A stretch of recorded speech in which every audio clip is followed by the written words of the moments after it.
देख रहे हैं आप और मैं हूं आपके साथ विक्की सिंह। मौजूदा जो उत्तर प्रदेश और देश की राजनीति है उसके इर्द गिर्द लोकसभा चुनाव 2-3 महीने रह गए हैं। ऐसे में जातिगत जनगणना को लेकर लगातार तमाम पार्टियां इसके लिए लगातार राजनीति के मुद्दे के हिसाब से इस पर मुखर होकर बात करती रहती हैं। अभी हमारे साथ बातचीत करने के लिए ओबीसी आर्मी के राष्ट्रीय अध्यक्ष काली सरहट जी यदुवंशी जी मौजूद हैं। इनसे जरा बात करेंगे और समझने का प्रयास करेंगे कि लगातार ये जातिगत जनगणना को लेकर मुखरता से सरकार से जो है आवाज उठाते हुए, सरकार से ये मांग करते हुए कि जातिगत जनगणना कराई जाए, लेकिन नहीं हो पा रही है। और इस पे लगातार तमाम जो राजनीतिक पार्टियां हैं इस पे रोटी सेकती हुई नजर आ रही है। इस पे जरा समझने का प्रयास करते हैं कि इनका क्या स्टैंड है और क्या लगता है कि क्या भविष्य में कभी देश में अलग अलग राज्यों में क्या कभी जातिगत जनगणना संभव है। बिहार में हुआ है और उसको लेकर लगातार जो है राजनीति भी हुई है। सबसे पहले तो स्वागत है। और सवाल यही है कि जातिगत जनगणना क्या देश में राजनीतिक मुद्दे को खत्म ना किया जाए इसलिए नहीं करवाया जा रहा है?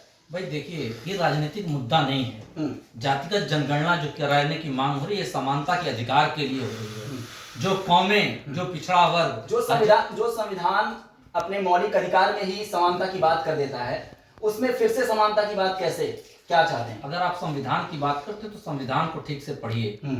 उसी संविधान में आर्टिकल 340 है और उस आर्टिकल 340 में बाबा साहब अम्बेडकर के संघर्षों के पूर्व वो आर्टिकल 340 उसमें समाहित, और जो संविधान की जो प्रस्तावना होती है उसमें भी समानता का अधिकार है। और समानता का अधिकार क्या होता है? गैर बराबरी, गैर जो बराबरी है उनको बराबरी पे लाना। और उसी आर्टिकल 340 के तहत मोरारजी देसाई की जब सरकार थी 1978 में, उस वक्त पिछड़ा वर्ग आयोग कमीशन का गठन होता है। मंडल कमीशन के नाम से हम लोग जानते हैं। बीपी मंडल, विंदेश्वरी प्रसाद मंडल जी, जिनके लिए हम लोग भारत रत्न देने की मांग करते हैं, उन्होंने पूरे देश में पिछड़े वर्ग की क्या स्थिति है, सामाजिक, आर्थिक, राजनीतिक क्या स्थिति है, पूरा सर्वेक्षण किया और 1980 में जाकर के अपनी रिपोर्ट भारत सरकार को दिया, जिसमें उन्होंने कहा था कि 1931 की जनगणना, सोचिए कुत्तों बिल्लों की जनगणना हो जाती है, सरकार करा देती है। बाबा साहब के अम्बेडकर के आशीर्वाद से अनुसूचित जाति जनजाति की जनगणना होती है, मगर ओबीसी की जनगणना आप नहीं कराते हो। क्या कारण है? जब ऑलरेडी जब 340 आर्टिकल दिया गया और कहा गया कमीशन की जो रिपोर्ट है उसके अनुसार लागू होना चाहिए, बीपी मंडल साहब ने 1980 में 40 रिकमेंडेशन किया ओबीसी के अपलिफ्टमेंट के लिए, उनके जन कल्याण के लिए, मगर सोचिए 10 साल तक उनका वो रिकमेंडेशन धूल चाटता रहा। और जब 1990 में बीपी सिंह की सरकार थी, और बीपी सिंह का मैं धन्यवाद देना चाहता हूं कि उन्होंने पिछड़ों के दर्द को समझा, मगर उसके पीछे भी कहीं ना कहीं राजनीतिक कारण था। देवीलाल जी उनके मुख्य प्रतिद्वंदी हुआ करते थे और चुनाव में घमासान मचना निश्चय था। उसी को भांपते हुए 7 अगस्त का दिन था, शाम को उन्होंने अपने कैबिनेट की मीटिंग बुलाई और मीटिंग में निर्णय लिया कि ओबीसी समाज को जो मंडल कमीशन की रिकमेंडेशन थी, 40 रिकमेंडेशन थी, उसमें से मात्र 1 रिकमेंडेशन नौकरी में आरक्षण देने की बात की गई। और जबकि मंडल साहब ने अपने कमीशन की रिपोर्ट में लिखा था कि यह जो लास्ट जनगणना जातिगत हुई थी वो 1931 में हुई थी, वो भी अंग्रेजों ब्रिटिश शासन काल में हुआ था। विडंबना देखिए, आजादी के इतने दिन बाद भी जातिगत जनगणना ओबीसी की नहीं कराई। क्यों? क्योंकि उन्हें लगता था, सरकारों को लगता था जिस दिन ओबीसी जान जाएगा कि हमारी ताकत क्या है, इस देश की बहुमत में हम हैं, उस दिन अपना हक अधिकार मांगने के लिए रोड पे क्रांति मचा देगा। इसी नाते तमाम जो राजनीतिक पार्टियां हैं ये जब विपक्ष में रहती हैं तभी इनको ये बात क्यों ध्यान में आता है कि जातिगत जनगणना कराना? जैसा कि आपने पहले कहा कि ये अपने राजनीति की रोटियां सेकती हैं। ये जितनी जो धोखाधड़ी कर रही है ओबीसी समाज के साथ, मैं नाम लेना चाहता हूं, अगर कांग्रेस अगर केंद्र में रहती है सत्ता में तो जातिगत जनगणना की कभी बात नहीं करती है। मगर आज वो आज सत्ता से बाहर है, अब सत्ता पाने की तड़पड़ाहट में जाति जनगणना की बात कर रही है। बीजेपी भी उतनी ही दोषी है जितनी कांग्रेस है। आज डबल इंजन की सरकार है। आपको मैं 2 मिनट अभी थोड़े दिन पहले पीएम मोदी ने एक बात कही भरे मन से। उन्होंने कहा कि देश में 4 ही जातियां हैं, गरीब, पिछड़ा, किसान और महिलाएं। ठीक है, 4 जातियां। उन्होंने अगर जब ये बात कही तो आपको लगता है कि ये बात कहीं ना कहीं जातिगत जनगणना को पीछे ढकेल देगी? बिल्कुल। देखिए, हर राजनीतिक दल अपने अपने अनुसार उसको इंटरप्ट कर रहा है, उसकी परिभाषाएं गढ़ रहा है। मगर जब जाति ही सत्य है, अगर जाति सत्य है, धर्म सत्य है, धर्म के नाम पे इतना बड़ा काम हो सकता है, तो जातियां जो है, देखिए जाति का हमारा ये कहना है कि कोई हम उनके साथ भेदभाव करने की बात कर रहे हैं।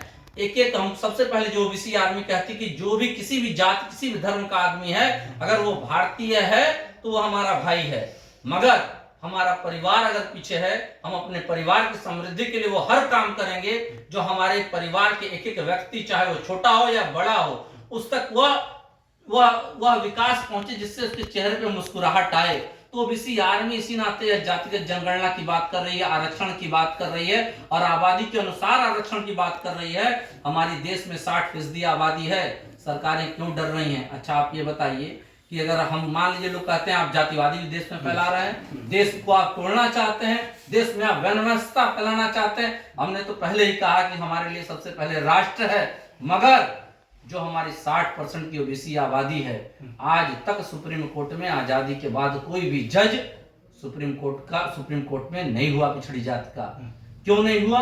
वहां कोलिजियम सिस्टम लागू है। कोलिजियम सिस्टम में प्रतिभा के आधार पर नहीं, ऑप्शन के आधार पर लिया जाता है। जब हमने आरटीआई किया सेंट्रल सेक्रेटरिएट में, भारत सरकार से पूछा कि आप बताइए कि आप वहां जहां जो सेंट्रल सेक्रेटरिएट है, जहां पूरे देश की योजनाएं बनती हैं और जो बाबू बैठे हुए हैं, आईएएस बाबू बैठे हुए हैं, जो पूरे देश में उसको इंप्लीमेंट करने का काम करते हैं, वो कितने हैं, किस किस जात के हैं बताइए। जनरल कितने, एससी एसटी कितने, ओबीसी कितने हैं? जब हमारी आरटीआई का जवाब आता है, उसमें बताया जाता है 89 सेंट्रल सेक्रेटरी हैं, जिसमें से मात्र 3 ओबीसी के हैं और 6 एससी एसटी के हैं, बकिया जनरल के हैं। आप बताइए या न्याय नहीं तो क्या है? और हम पूछना चाहते हैं कि देश की जितने सेंट्रल यूनिवर्सिटीज हैं, यूनिवर्सिटीज में वीसी कितने हैं, हमारे असिस्टेंट प्रोफेसर कितने हैं, एसोसिएट प्रोफेसर कितने हैं, उसका भी डाटा जब आता है हमारे पास आरटीआई के माध्यम से, तो वह दिमाग हिला देने वाला है। कहीं ना कहीं ऐसा लगता है कि हम ओबीसी के साथ केवल हमको वोट के रूप में उपयोग किया जा रहा है और राज केवल मुट्ठी भर लोगों के द्वारा हो रहा है। बताइए, लोकसभा चुनाव करीब है, 2-4 महीने ही बचे हैं, ये बताइए कि जातिगत जनगणना ओबीसी को लेकर क्या लगता है, कौन सी पार्टी, अगर आप किस पार्टी को सपोर्ट करेंगे, आपको क्या लगता है कौन सी पार्टी आपके फेवर में जो है चीजें करेगी? भाई साहब, लगातार आज नहीं, आज हम लोग 7-8 सालों से बात कर रहे हैं, लड़ रहे हैं। हमसे पहले 50-60 साल से हमारे लोग जातिगत जनगणना की बात कर रहे हैं।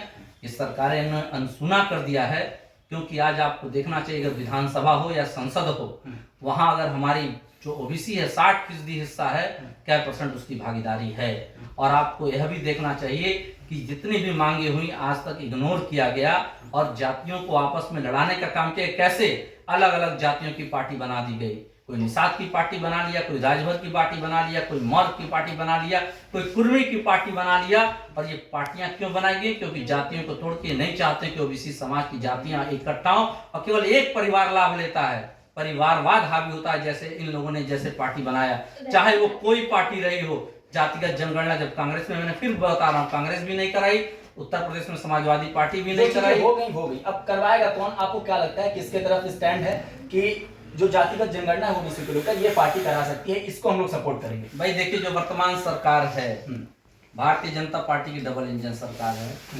हमको न्याय नहीं मिला, माननीय कोर्ट में इलाहाबाद हाई कोर्ट गए हम, वहां से डायरेक्शन मांगा, इलाहाबाद हाई कोर्ट ने जवाब मांगा, सरकार ने जवाब अभी तक हासिल नहीं किया। जब हमारे याचिका पर बात हुई, विधानसभा में हंगामा हुआ, माननीय मुख्यमंत्री जी उत्तर प्रदेश के यशस्वी कहते हैं कि हम जाति जनगणना नहीं कराएंगे, तो हम मान लिए कि बीजेपी नहीं कराने वाली है। तो इस नाते 4 मार्च को दिल्ली में 2023 को 7-8 राज्यों के लोगों की, अलग अलग पिछड़ी जातियों के लोगों की बैठक हुई और हम लोगों ने निर्णय लिया कि जिस तरह 1916 में जिस तरीके से जस्टिस पार्टी का गठन हुआ था, अब हम लोग ओबीसी समाज के लोग सेल्फ अपनी ओबीसी पार्टी बनाएंगे। और ओबीसी पार्टी बनाने के लिए हम लोगों ने इलेक्शन कमीशन में दायर भी कर दिया और पार्टी का रजिस्ट्रेशन जल्द से जल्द आ जाएगा। और जरूरत पड़ेगी ओबीसी समाज किसी के आगे भीख नहीं मांगने जाएगा, अपनी पार्टी बना करके खुद सांसद विधायक पैदा करेगा और अपने लिए खुद नियम कानून बना करके अपना हक अधिकार लेने का काम करेगा।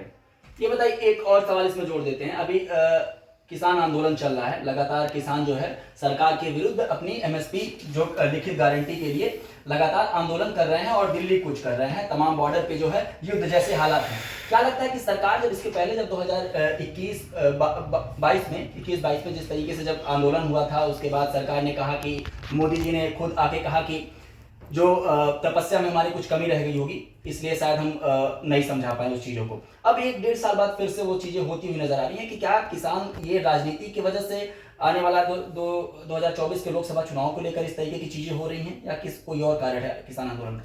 भाई देखिए, किसान इस देश का सबसे पीड़ित व्यक्ति है और उसका कोई इंडस्ट्री नहीं है, उसकी कोई नौकरी नहीं है, सरकार उनको कोई भत्ता नहीं देती है, सम्मान निधि दिया जाता है मगर ऊंट के मुंह में जीरा है। अगर वास्तव में सरकारों को चिंता है, किसान हमारा माई बाप है, अगर किसान हड़ताल पे चला गया तो साल जो देश की इकोनॉमी पे हम सीना चौड़ा करते हैं कि ये हमारी इकोनॉमी जा रही है, हमारी जीडीपी जा रही है, नस्त नाबूद और ध्वस्त होकर जिस दिन किसान आंदोलन पे आ जाएगा कोई सत्ता रोक नहीं पाएगी।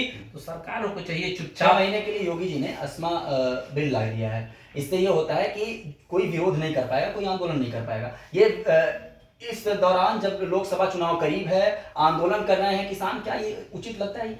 भाई देखिए, ये अस्मा कानून जो लाया गया उसमें ये है कि जो हड़ताल करेगा उसको गिरफ्तार करके जेल में डाल दिया जाएगा, सीधे सीधे बोलिए।